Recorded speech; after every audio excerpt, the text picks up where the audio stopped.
नमस्कार, मैं हूं नवजोत रंधावा और आप देख रहे हैं गुड न्यूज टुडे। और इस वक्त मैं आपके साथ मौजूद हूं जयपुर से। जयपुर गुलाबी नगरी और गुलाबी सर्दी के बीच हवा महल के ठीक सामने हम लोग मौजूद हैं, क्योंकि चुनावी माहौल है। 25 तारीख को यहां राजस्थान में वोट डाले जाने हैं, लेकिन उससे पहले चुनावी रंग अपने चरम पर है। सत्ताधारी पार्टी है कांग्रेस और विपक्ष में है बीजेपी। इस बार कांग्रेस एड़ी चोटी का जोर लगा रही है। अशोक गहलोत लगातार बार बार ये बात कह रहे हैं कि 5 साल तक मैंने जनता के लिए खूब काम किया और उसी की बदौलत मुझे अब वापस से दोबारा सत्ता दे दे और हम सत्ता पर काबिज हो। प्रियंका गांधी मंच से बात कह चुकी हैं कि अगर दोबारा कांग्रेस नहीं आई तो राज्य का विकास रुक जाएगा। वहीं बीजेपी कांग्रेस की पूरी हवा निकालने में लगी हुई है। बीजेपी की पूरी कोशिश है कि कल आपको बता दें कि यहाँ पर फिलहाल प्रधानमंत्री नरेंद्र मोदी का रोड शो था और बीजेपी की कोशिश यही है कि कांग्रेस की हवा निकाली जाए और वापस से कहा जाए कि डबल इंजन की सरकार नहीं आई तो राज्य का विकास नहीं होगा। दोनों ही पार्टियां अपनी अपनी तरफ से तमाम दावे कर रही हैं। दोनों पार्टियों की अपनी अपनी बातें हैं, लेकिन जनता है सब कुछ जानती है। और इन तमाम सियासत के बीच मैं आपको लिए चलती हूँ जयपुर की 19 विधानसभा सीटें, उनमें से एक है सांगानेर, जहां की लोक संस्कृति कला आज भी जीवंत है और किस तरीके से 500 साल पुरानी इस आर्ट को वहां के लोग जीवंत रखे हुए हैं। बागड़ू आर्ट, जिसके बारे में हम सभी ने सुना होगा, सांगानेरी आर्ट के बारे में हम सभी ने सुना होगा, लेकिन आपको सांगानेर के ही एक गांव में लिए चलती हूं और दिखाती हूं किस तरीके से चुनावी रंग के बीच ये रंग अपने आप में एक अलग ही तौर पर निखर कर आ रहा है। रंग रंगीलो राजस्थान। जी हाँ, राजस्थान में इस बार चुनाव है और चुनाव की सरगर्मियां यहाँ पर बहुत ज्यादा हैं। मैं इस वक्त जयपुर में मौजूद हूँ और जयपुर की कुल 19 विधानसभा सीटें और उन्हीं में से एक है सांगानेर। चुनाव खबर अगर आप करने आए और आप जयपुर की विरासत को ना दिखाएं तो ये कुछ अधूरा सा रहेगा। मैं सांगानेर आपको इसलिए लेकर आई हूँ क्योंकि ये इलाका बहुत अहम हो जाता है। 500 साल पुरानी परंपरा को समेटे हुए है ये पूरा इलाका सांगानेर, जहां पर प्रिंटिंग होती है और वो प्रिंटिंग जिसकी सूट्स, कपड़े, ड्रेसेस, साड़ियां हम और आप लोग पहनते हैं वो बिल्कुल यहीं से प्रिंट होके जाती हैं। मैं आपको उसी विरासत से रूबरू कराऊंगी। आइए।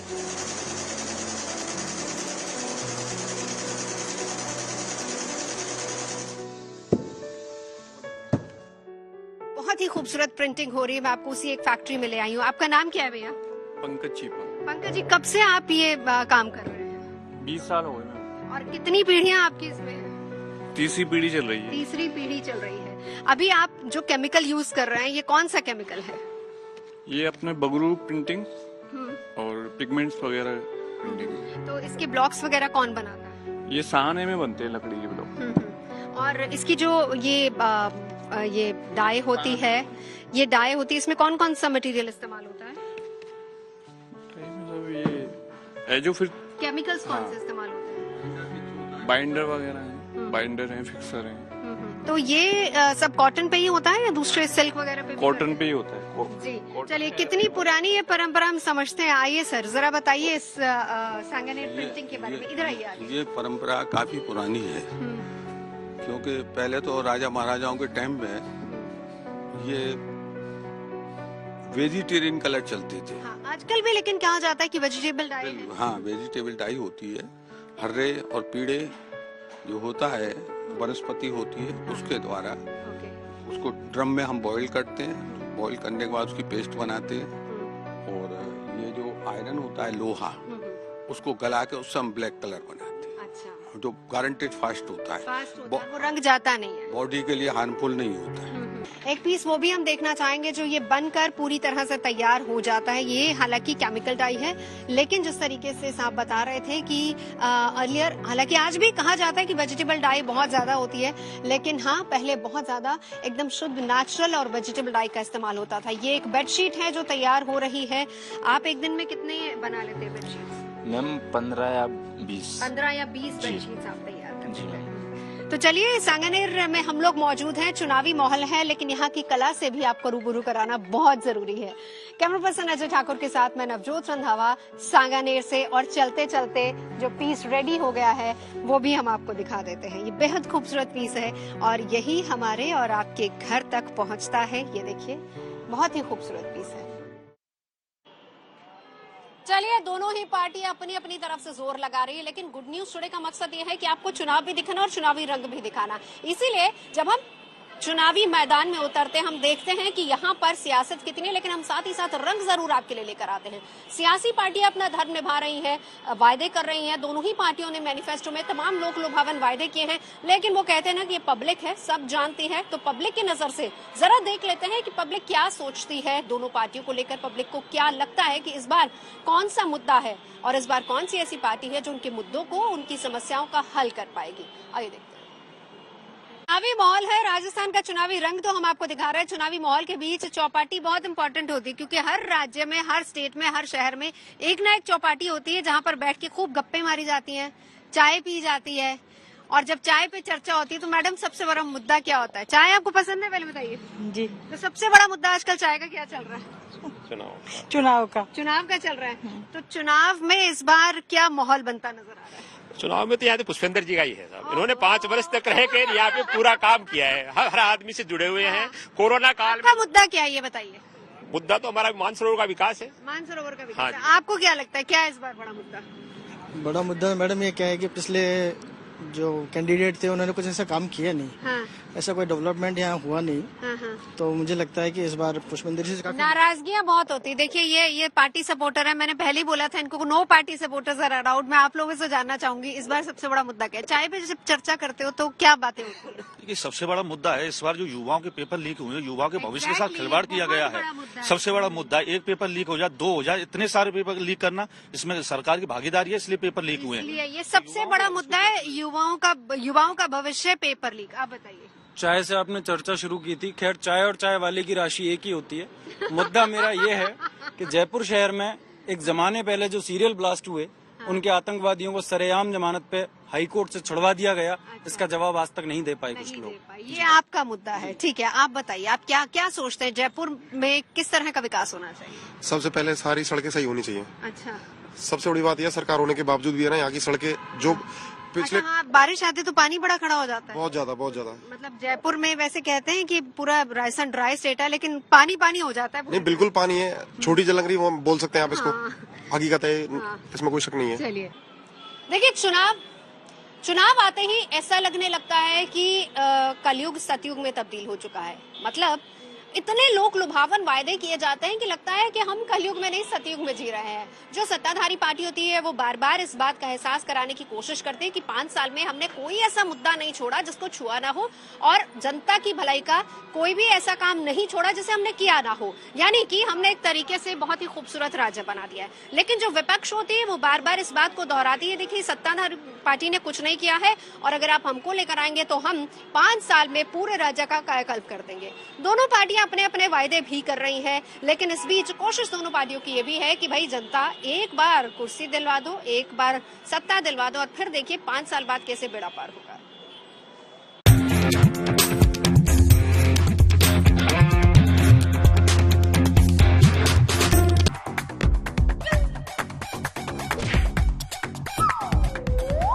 अगर आप जागरूक नहीं बनेंगे और आपका वोट अगर कांग्रेस के पक्ष में नहीं जाएगा, भाजपा के पक्ष में चले जाएगा, तो हमारा देश पीछे हो जाएगा।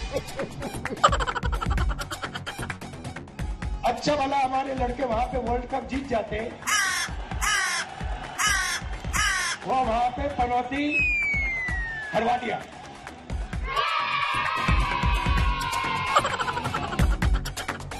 इनका भी हाथ मिलन की सेंचुरी हो गई 5 साल में, लेकिन मिलाप नहीं हुआ। राजस्थान में चुनाव के एकदम बाद कांग्रेस पार्टी की सरकार बनेगी, 500 रुपए का आपका सिलेंडर हो जाएगा।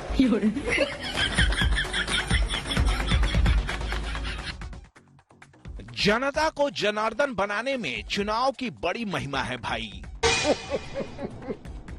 जनता है, पूरे 5 साल कहां जान पाती है जनता इस बात को। ये तो चुनाव आता है तो जनता को पता चलता है कि उसकी भी कोई वक्त है, अहमियत है। जो 5 साल शासन कर चुका होता है वही वादों और घोषणाओं के फूलों की सेज बनाकर जनता की राह में करीने से बिछा देता है। फिलहाल राजस्थान में जनता को दिल के मंदिर में बिठाकर नेता घोषणाओं का घंटा बजा रहे हैं।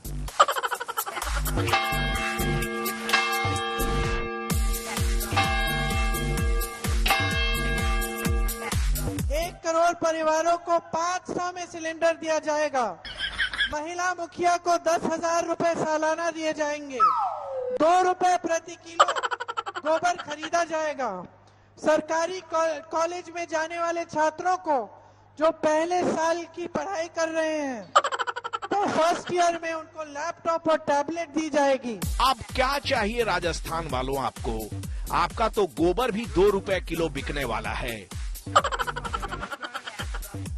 अब ये मत पूछ बैठिएगा कि साल 2018 में जब कांग्रेस सत्ता में आई तो उसी समय गोबर खरीदना क्यों नहीं शुरू कर दिया, क्योंकि समझदार लोग चुनावी घोषणाओं को गंभीरता से नहीं लेते। जो बहुत समझदार होते हैं वो तो चुनावी घोषणाओं को हल्के में भी नहीं लेते। खैर, आप घोषणाओं को गंभीरता से लें या ना लें, लेकिन गहलोत जी की बातों को जरूर गंभीरता से लीजिए, क्योंकि वो देश के इकलौते पॉलिटिशियन कम मैजिशियन हैं। जानकार तो कहते हैं कि वो पॉलिटिशियन कम मैजिशियन ज्यादा हैं।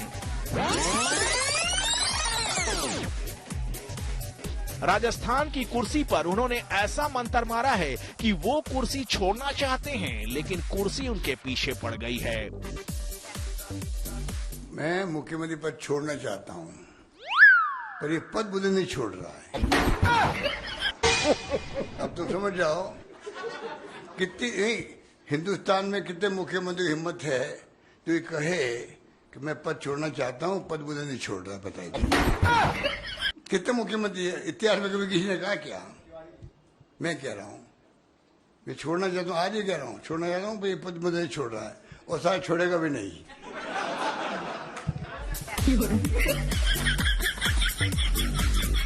गहलोत का बयान सुनकर सचिन पायलट का पारा हाई होना लाजमी है भाई। उधर पायलट का पारा हाई देखकर दौसा में उनके समर्थकों ने उनके काफिले पर जेसीबी से जमकर फूल बरसाए। गहलोत को कुछ तो लगे कि हर बार पैर में चुभे कांटे की तरह पायलट को निकाल फेंकना भारी पड़ सकता है। वैसे भी पायलट बीजेपी से ज्यादा गहलोत के पीछे पड़े हुए हैं।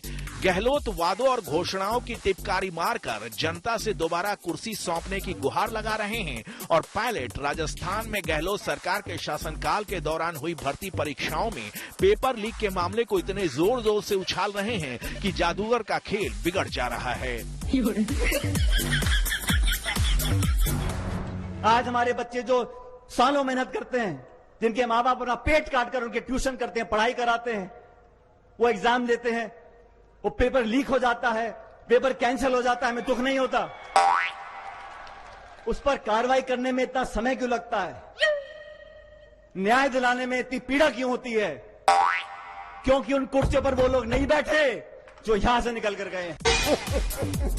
अब बताइए भला, मतदान से 4 दिन पहले गहलोत की कमजोर नस को इतना तेज दबाने की क्या जरूरत थी? ये जानते हुए भी कि पेपर लीक मामले में गहलोत के करीबी कांग्रेस नेता दिनेश खोड़निया फंसे हुए हैं, क्या जरूरत थी इतना जोर जोर से चिल्लाने की? आपको पता नहीं कि पीएम मोदी ऐसी कमजोर नसों को टटोलने के मामले में हकीम लुकमान को भी पछाड़ देते हैं। नौजवानों, मुझ पे भरोसा करना, ये पेपर लीक माफिया का पाताल में भी जाकर उसका हिसाब किया जाएगा। मैं आपको भरोसा देता हूं, नौजवानों के भविष्य के साथ जिसने खिलवाड़ किया है, ऐसे पेपर लीक माफिया को छोड़ा नहीं जाएगा। राम जाने पीएम मोदी गहलोत का हौसला तोड़ना चाहते हैं या कि पायलट की हौसला अफजाई कर रहे हैं। वैसे भी गहलोत को लेकर पायलट के मन में नफरत इतनी ज्यादा है कि इसी साल अप्रैल में अपनी ही सरकार के खिलाफ 1 दिन की भूख हड़ताल पर बैठ गए थे। अब पायलट के मन में गहलोत को लेकर इतनी नफरत क्यों है भाई? नफरत का कारण बेरोजगारी और महंगाई है। ओहो, तो अब समझ में आया। पायलट को राजस्थान कांग्रेस के अध्यक्ष पद से हटा दिया और डिप्टी सीएम पद से भी हटा दिया, और सीएम की कुर्सी गहलोत को छोड़ने को तैयार है ही नहीं। इसीलिए पायलट गहलोत की टांग खिंचाई कर रहे हैं। बीजेपी के तो एक उम्मीदवार टांग तुड़ाई तक का प्लान बना चुके हैं। 12 की अंता विधानसभा सीट से कंवरलाल मीणा कांग्रेस उम्मीदवार और गहलोत सरकार के मंत्री प्रमोद जैन भाया की टांग तोड़ने पर आमादा हैं। वो भी एक नहीं, दोनों टांगे। मैंने पहले तो एक टांग तोड़ने की सोची थी, पर इतनी जनता उमड़ रही है ना, तो मेरा दिमाग में गाड़ी में बैठे बैठे लगता है यार दो तोड़नी पड़ेगी। अब इतनी भी नाइंसाफी न कर दीजिए मीणा जी। इलाज का इतना ही शौक है तो जनता की परेशानियों का कर दीजिए। जनता अपने आप आपको सर आंखों पर बिठा लेगी, टांग वांग तोड़ने की जरूरत ही नहीं पड़ेगी। वैसे भी राजस्थान की जनता बहुत समझदार है, इसीलिए वो हर चुनाव में सरकार स्वैप कर देती है। Bureau report, good news today.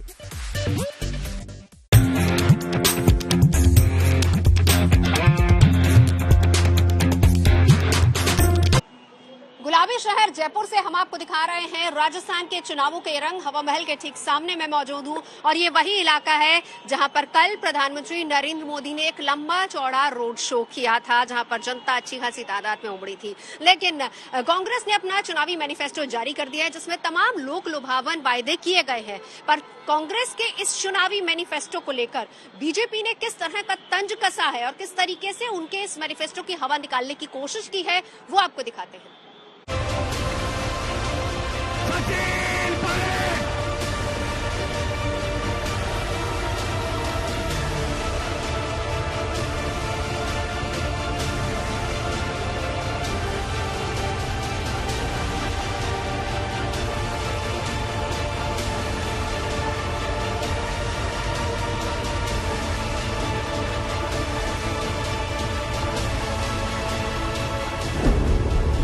Rajasthan की सत्ता पर काबिज होने के लिए बीजेपी और कांग्रेस ने पूरा जोर लगा दिया है। राज्य में विधानसभा चुनाव के लिए वोटिंग से महज 4 दिन पहले सत्ताधारी कांग्रेस ने अपना घोषणा पत्र जारी किया। इस घोषणा पत्र के जरिए कांग्रेस ने राजस्थान की जनता से कई नए वादे किए।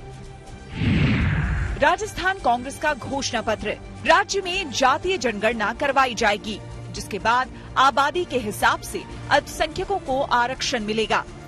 चिरंजीवी स्वास्थ्य बीमा योजना के तहत सालाना राशि 25 लाख से 50 लाख होगी।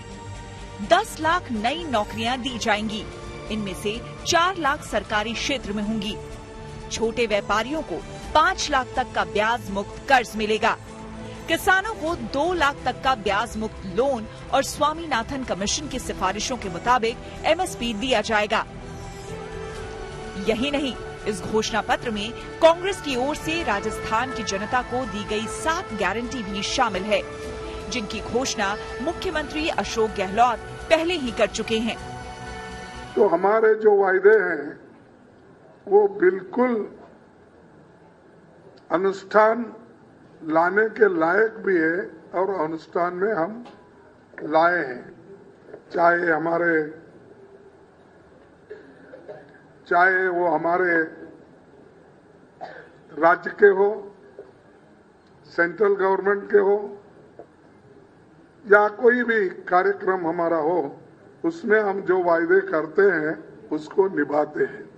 कांग्रेस के मैनिफेस्टो पर कोई विश्वास नहीं करता। वो एक बात की गारंटी है, भ्रष्टाचार की गारंटी, अत्याचार की गारंटी, किसानों के तिरस्कार की गारंटी, महिलाओं के उत्पीड़न की गारंटी, यही कांग्रेस की गारंटी है। कांग्रेस से पहले बीजेपी भी राजस्थान की जनता से चुनावी वादे कर चुकी है। बीजेपी ने पिछले हफ्ते जो संकल्प पत्र जारी किया था, उसमें 5 साल में 2.5 लाख सरकारी नौकरी, 450 रुपए में रसोई गैस सिलेंडर, गरीब परिवार के विद्यार्थियों को सालाना भत्ता, हर संभाग में राजस्थान इंस्टीट्यूट ऑफ टेक्नोलॉजी, हर संभाग में Rajasthan institute of medical science, भ्रष्टाचार की जांच के लिए एसआईटी का गठन, हर शहर में एंटी रोमियो फोर्स, 12वीं पास मेधावी छात्राओं को स्कूटी, बेटियों को 2 लाख रुपए का बॉन्ड देने जैसे वादे शामिल हैं। चुनावी वादों के बीच दोनों पार्टियों की चुनावी सभाओं में एक दूसरे पर तीखे हमले भी हो रहे हैं। मंगलवार को प्रधानमंत्री मोदी ने राजस्थान के करौली में चुनावी सभा की और कांग्रेस पर जमकर निशाना साधा। जादूगर को साफ साफ संदेशा दे रहा है। 3 दिसंबर जादूगर ही छू मंतर। 3 दिसंबर कांग्रेस ही छू मंतर। केंद्रीय गृह मंत्री अमित शाह ने भी अलवर की चुनावी सभा में अशोक गहलोत पर तीखा हमला बोला। इस दौरान उन्होंने लोगों से 2024 के चुनाव को ध्यान में रखते हुए वोट करने की अपील कर डाली। भैया गहलोत की सभा में मत जाना। लाल कपड़ा देखकर गहलोत जी सांड की तरह बिखर जाता है। मालूम है ऐसा क्यों होता है? मालूम है क्योंकि उनको लाल डायरी से डर लगता है। लाल डायरी से डर लगता है। लाल डायरी में इनके भ्रष्टाचार के सारे कारनामे हैं और हजारों करोड़ रुपए का भ्रष्टाचार गहलोत सरकार ने करा। उधर कांग्रेस नेता राहुल गांधी ने उदयपुर की सबसे हॉट सीट वल्लभ नगर में एक जनसभा को संबोधित किया। राहुल ने जातीय जनगणना के मुद्दे पर पीएम मोदी को घेरा। देश में आदिवासियों को, दलितों को, पिछड़ों को दर्द हो रहा है, जनगणना करिए। यूपीए के समय हमने आंकड़े निकाले थे, देश को दिखा दीजिए। उस दिन के बाद नरेंद्र मोदी जी के भाषण बिल्कुल बदल गए। जिस दिन मैंने जाति जनगणना की बात की, जिस दिन मैंने कहा कि ओबीसी की आबादी कितनी है, उस दिन के बाद नरेंद्र मोदी कहते हैं, भाइयों और बहनों, हिंदुस्तान में एक ही जात है, गरीब। राजस्थान में मतदान की तारीख नजदीक आने के साथ ही नेताओं में जुबानी जंग चरम पर पहुंच रही है। दोनों पार्टियों के नेता पूरी ताकत के साथ राजस्थान की जनता को अपने अपने पाले में करने में जुटे हैं। लेकिन जनता किसके साथ होगी, इसका फैसला 3 दिसंबर को मतगणना के बाद साफ हो जाएगा। Bureau report, good news today. गुलाबी नगरी की शान हवा महल से हम आपको दिखा रहे थे हमारा ये चुनाव स्पेशल कार्यक्रम। लेकिन गुड न्यूज टुडे पर अगर आपको रंग रंगीलो राजस्थान और उसका चुनाव और उसके रंग देखने हैं तो आप रहिएगा गुड न्यूज टुडे के साथ।